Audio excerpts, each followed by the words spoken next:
कहती है इज्तिमाइयत को देखो, कलेक्टिव की बात, कलेक्टिव रिस्पांसिबिलिटी की बात मजलिस इत्तेहादुल मुस्लिमीन करती है। समाजवादी बोलती है एक शख्स को दो।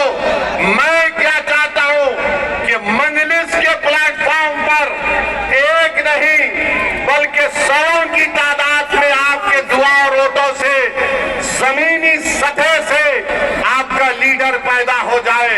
ये काम में आपको ताउन करना है मेरे भाई, लीडरशिप को बनाना है जो आपकी आवाज में बात करेगा, जो आपके तकालीफ और मसाइल को बयान करेगा।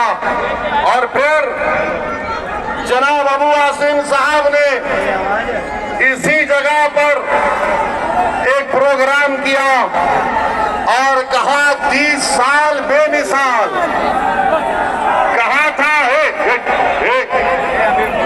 30 साल बेमिसाल कहा था।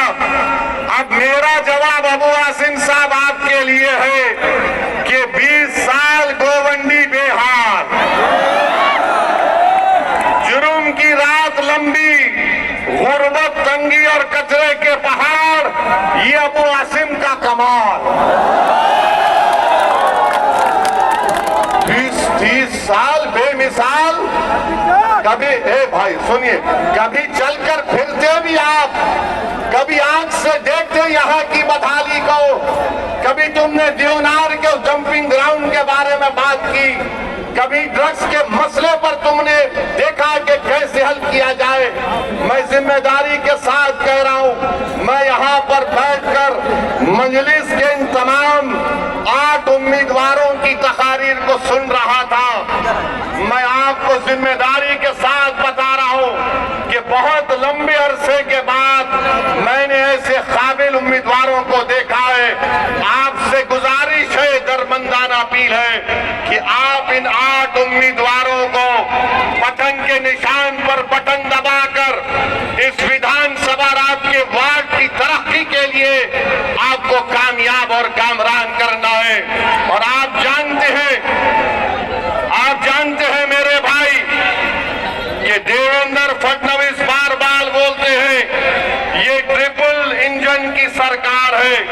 मुंबई पब्लिक स्कूल से नटवर पार्क कंपाउंड में 2 साल लग गए रोड को बनाने के लिए।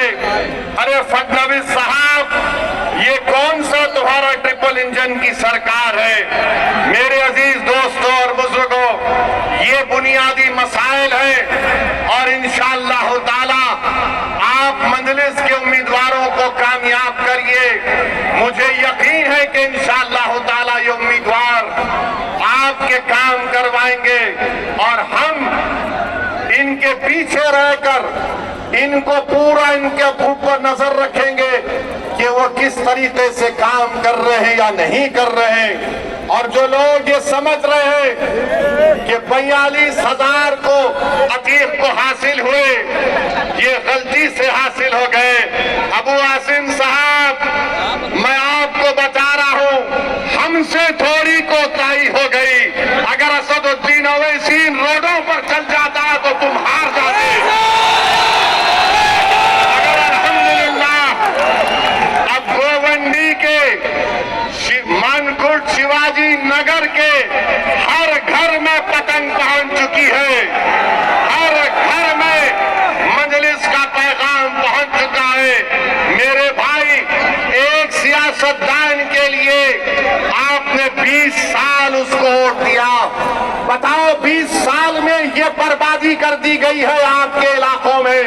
अगर आप इंसाफ चाहते हैं तो मैं नौजवानों से अपील कर रहा हूं कि आप मजलिस इत्तेहादुल मुस्लिमीन को देकर कामयाब और कामरान करिए। और दूसरी बात ये है कि अभी हम सुन रहे हैं मेरे भाई, भाई सुनो, रुक जाओ थोड़ी देर। I love you.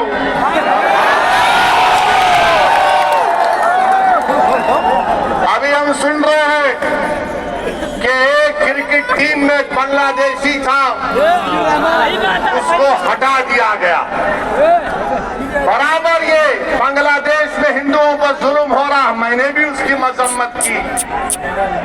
मगर ये तो बताओ मोदी जी, अगर बांग्लादेश में किसी की मॉब लिंचिंग होती है तो आपको गुस्सा आता है, मगर महाराष्ट्र के जलगांव में जिस बच्चे को मारा गया था उसके ऊपर आपको गुस्सा क्यों नहीं आता मोदी जी, फडणवीस जी? सबसे पहली मॉब लिंचिंग 2014 में मोदी की हुकूमत बनने के बाद ऊना में मोहसिन शेख की हुई थी और जलगांव में सुलेमान पठान को उसी के दोस्तों ने मार मार कर उसको शहीद कर दिया। अगर बांग्लादेश में कोई हिंदू मरता है हम कंडेम करते हैं, मारने वालों को जालिम कहते हैं। मारने वाले जिन्होंने जलगांव में सुलेमान पठान को कहा वो भी जालिम है, उनका भी कंडेमनेशन होना चाहिए।